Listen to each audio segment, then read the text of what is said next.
আসসালামু আলাইকুম। সুন্দর একটি গল্প। সকাল হয়েছে, পশু পাখিরা ঘর ছেড়ে বের হয়েছে খাবার খাওয়ার উদ্দেশ্যে। অন্যদিকে শান্তিপুর গ্রামের মানুষজন তাদের জীবিকা নির্বাহ করার জন্য বেরিয়ে পড়েছে। কেউ গরুর গাড়িতে যাচ্ছে ধান আনার জন্য, আবার কেউ ফল বিক্রি করতে যাচ্ছে গ্রামে গ্রামে। অন্যদিকে ছোট্ট ছেলে মেয়েরা নদীর পানিতে গোসল করতে নেমে পড়েছে, কেউ আবার সাঁতার কাটছে। সেই গ্রামে বাস করত রঘুবীর নামের একজন সাধারণ চাওয়ালা ও একজন দরিদ্র কৃষক। তার বাড়িতে ছিল অল্প কিছু পশু প্রাণী। আমরা যাকে বসে থাকতে দেখছি এর নাম হচ্ছে রঘুবীর ও তার স্ত্রী রিমা এবং তাদের ছেলে পাপন। এভাবেই খুব দরিদ্রতার সাথেই চলছিল রঘুবীরের প্রতিদিনকার জীবন। রঘুবীরের ছিল একটি চায়ের দোকান, আর সে খাঁটি গরুর দুধ দিয়ে চা বানাতো। তাই নিজের ছিল একটি গাভীন গরু। সে সেখান থেকে প্রতিদিন প্রায় প্রচুর পরিমাণ দুধ পেত এবং তা দিয়ে সে সুস্বাদু মজাদার চা তৈরি করত। মাঝে মাঝে যখন রঘুবীরের গরুটা খুব আক্রমণাত্মক হয়ে যেত, তখন রঘুবীরকে ধাক্কা দিত। তবুও রঘুবীর কিছু মনে করত না। সে তার গরুটাকে অনেক আদর স্নেহ করে বড় করে তুলেছে। আর এভাবেই প্রতিদিনই চলছিল রঘুবীরের জীবন দরিদ্রতার সাথে। সে এখন মাথায় করে দুধের ক্যান নিয়ে চলে গেল নিজের চায়ের দোকানে। সেখানে গিয়ে সে মন দিয়ে চা বানাচ্ছে। আর চায়ের দোকানে রঘুবীরের মজাদার সুস্বাদু চা খাওয়ার জন্য অসংখ্য মানুষ ভিড় করেছে। রঘুবীর প্রতিদিন সকালেই তার গরুর খাঁটি দুধ দিয়ে এভাবেই মজাদার চা বিক্রি করত। তার চা খেতে আজকে আলিম চাচা এসেছে আর বলছে, রঘুবীর, তোর হাতের চা না খেলে তো আমাদের সকালই হয় না, খুবই সুস্বাদু, তাড়াতাড়ি দে। তখন রঘুবীর বলল, আজ্ঞে চাচা, দিচ্ছি, একটু অপেক্ষা করুন। একটু আগে তো দুধ জাল করলাম, এখন একটু সময় লাগবে। আমরা দেখতে পেলাম যে একটু পরেই রঘুবীর খুব সুস্বাদু ও সুন্দরভাবে চা তৈরি করলো। সে মনোযোগ সহকারে এই কাজটি প্রতিদিনই করে। এরপর হাতে দুটি চায়ের গ্লাস নিয়ে দিতে চলল সে তার কাস্টমারকে। এভাবেই চলছিল রঘুবীরের প্রতিদিনকার জীবন। আর চা দিয়ে সে আবার চলে আসলো। তখন আমরা দেখতে পেলাম গ্রামের আরেকটি ছেলে রোহন তার চায়ের দোকানে চা খাওয়ার জন্য দাঁড়িয়ে আছে। তখন রোহন বলল, কি হলো রঘুবীর, আমাকে কি আজকে চা দেবে না? সেই সকাল থেকে তোমার চায়ের জন্য অপেক্ষা করে দাঁড়িয়ে আছি, দাও একটু তাড়াতাড়ি। রঘুবীর বলল, একটু অপেক্ষা কর, আমি আপনাকে আবার গরম চা তৈরি করে দিচ্ছি, কারণ ঠান্ডা চা আপনি খেতে পারবেন না। এরপর রঘুবীর ও রঘুবীর স্ত্রী তাদের দুজনকে আমরা দেখলাম মাঠে। তাদের কিছু ফসলি জমিও ছিল। এভাবেই চলছিল রঘুবীরের জীবন। তখন রফিকুর বলল, দেখো, আমার ফসলের জমিগুলোর ধানগুলো কত পেকে গেছে। কালকে সকালেই আমি নতুন ধান ঘরে তুলতে পারবো। আমার যে কত আনন্দ হচ্ছে। তখন রঘুবীর স্ত্রী বলল, হ্যাঁ, আমরা পরিশ্রম করেছি, তাই আমরা পাকা ফসল পেয়েছি। আর আমরা তো খুব দরিদ্র, পরিশ্রম না করলে কোথায় পাবো? তখন রঘুবীর বলল, এবার অনেক ধান পাবো, খুশিতে তো আমার নাচতে মনে চাচ্ছে। এইবার যা ধান পাবো, আগামী 6 মাসেও কোনো ফসল কিনতে হবে না। কথা বলে আমরা দেখলাম যে রঘুবীর ও রঘুবীরের স্ত্রী সেই ফসলের জমি ত্যাগ করে বাড়ির দিকে যাওয়ার উদ্দেশ্য করল। এরপর রাত হলো। রাতের আকাশে মেঘ জমেছে। মেঘগুলো কিছুক্ষণের মধ্যেই বৃষ্টিরূপে মাটিতে পতিত হলো। বৃষ্টির পানিতে সব ধানের ক্ষেত, জাগা জমি সব ডুবে গেল। অন্যদিকে দেখলাম ঝর্ণার পানিগুলো বন্যা আকারে গ্রামের ভিতর ঢুকে পড়ল। গ্রামের বাড়িঘর, রাস্তাঘাট সব ডুবে গেল এবং রঘুবীরের চায়ের দোকানের উপর দিয়েও পানি প্লাবিত হতে লাগলো। গ্রামের সকল নদী নালা ডোবা সব ডুবে গেল। গ্রামের মানুষজন এই বন্যার হাত থেকে বাঁচার জন্য আর ভারী বৃষ্টিপাতের হাত থেকে বাঁচার জন্য দূরে গিয়ে আশ্রয় নিতে লাগলো, সাথে প্রয়োজনীয় জিনিসপত্রও নিয়ে গেল। আর এদিকে আমরা যে বাড়ির উপর দিয়ে বন্যার পানি প্লাবিত হতে দেখছি, এই বাড়িটি আর কারো নয়, এটি রঘুবীরেরই বাড়ি। পরের দিন সকাল হলো। বন্যায় আমরা দেখতে পেলাম যে রঘুবীরের বাড়ির চালের টিন ভেঙে গেছে, গাছপালা ঘরের উপর এসেছে। আজ আর রঘুবীরের মাথায় আসছে না সে সামনের দিনগুলো কিভাবে পার করবে। তার যে এই ধান ফসল বিক্রি করেই সামনের মাসটা চলতে হতো।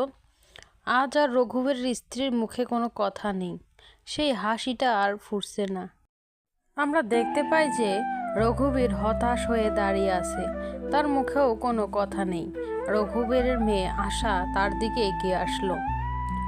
আশা তার বাবাকে জিজ্ঞাসা করলো, বাবা, এখন থেকে কি আর আমরা ভাত পাবো না? আমাদের লেখাপড়া কি বন্ধ হয়ে যাবে? তখন রঘুবীর তাদের আশ্বাস দিয়ে বলল, না, এরকম কিছুই হবে না। আমি চেষ্টা করব, তোমাদের জন্য কাজের সন্ধান করব, আর কিছু খাবারও সংগ্রহ করে আনব। কথা বলে আমরা দেখতে পেলাম যে রঘুবীর বাজারের দিকে রওনা হলো। তার হাতে ছিল ছোট্ট একটি ব্যাগ।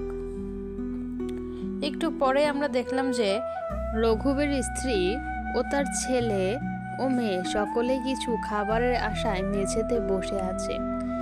কিছুক্ষণ পরেই হাতে সামান্য ফল নিয়ে রঘুবীর আস্তে আস্তে মনটা খারাপ করে ঘরের মধ্যে প্রবেশ করলো। সকলেই তার দিকে তাকিয়ে আছে। তখন রঘুবীর স্ত্রী বলল, কি হলো?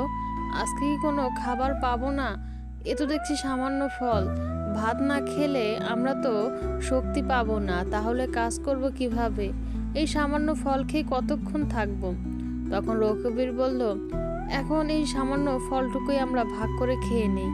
বাজারে একজন ফলের দোকানে সামান্য কাজ করে দিয়ে এইটুকু ফল পেয়েছি। চলো আমরা সকলেই মিলে এখন এটি খেয়ে নেই।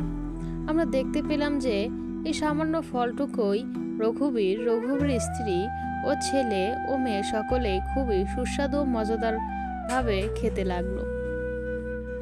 আর রঘুবীর মনে মনে ভাবলো, এখন তো দোকানও নেই, আবার সব ফসল বন্যার পানিতে ভেসে গেছে।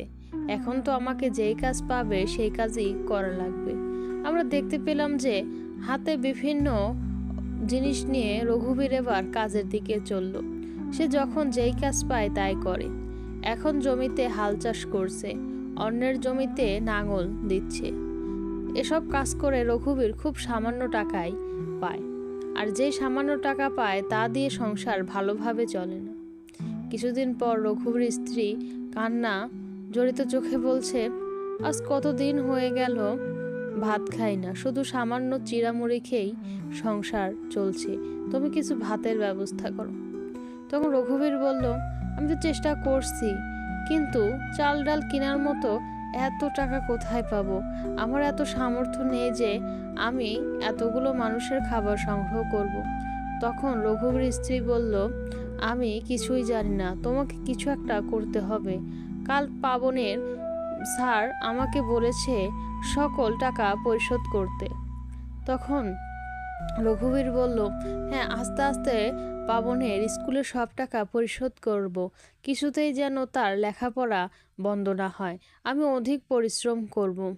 সে রাতে আর রঘুবীর ঘুম আসলো না।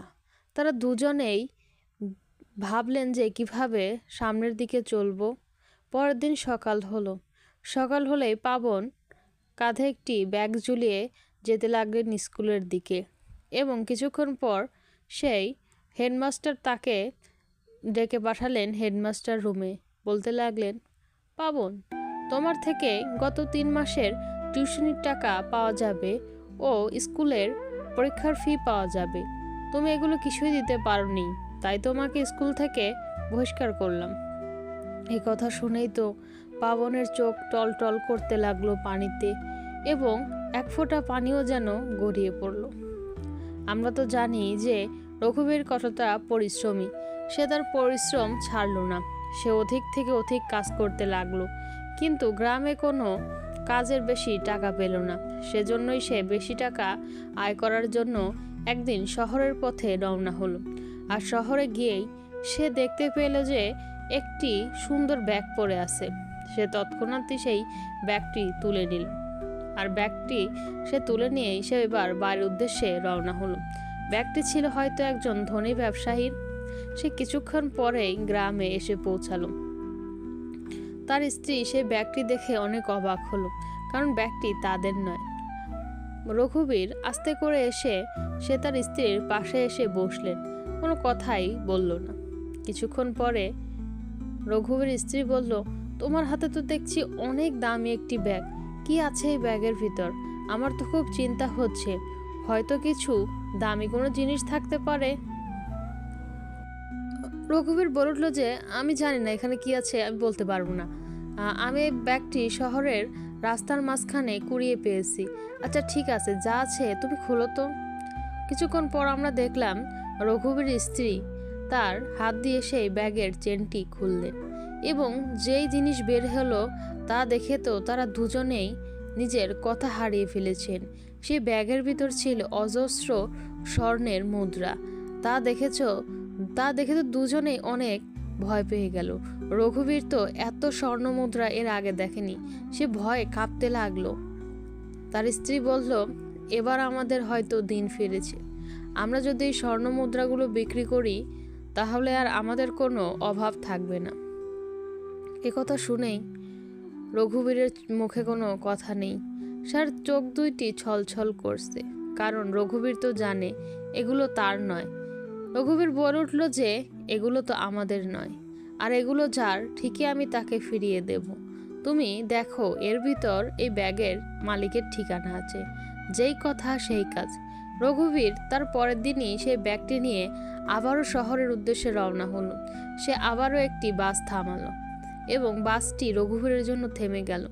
আর রঘুবীরের সেই ব্যাগটি নিয়ে এবার শহরের উদ্দেশ্যে রওনা দিতে চলল সেই অনিরুদ্ধ বাবুর বাড়িতে, কারণ ব্যাগটি ছিল অনিরুদ্ধ বাবুর বাড়িতে। কিছুক্ষণের মধ্যে আমরা দেখতে পেলাম যে সে যে জায়গা থেকে ব্যাগটি পেয়েছিল সে সেখানে এসে আবার উপস্থিত হলো। ব্যাগে থাকা ঠিকানা মতো সে এবার অনিরুদ্ধ বাবুর বাড়িতে চলে গেল। আমরা যে বড় বিশাল বাড়িটি দেখতে পাচ্ছি সে বাড়িটি ছিল ধনী একজন ব্যবসায়ী, তার নাম ছিল অনিরুদ্ধ।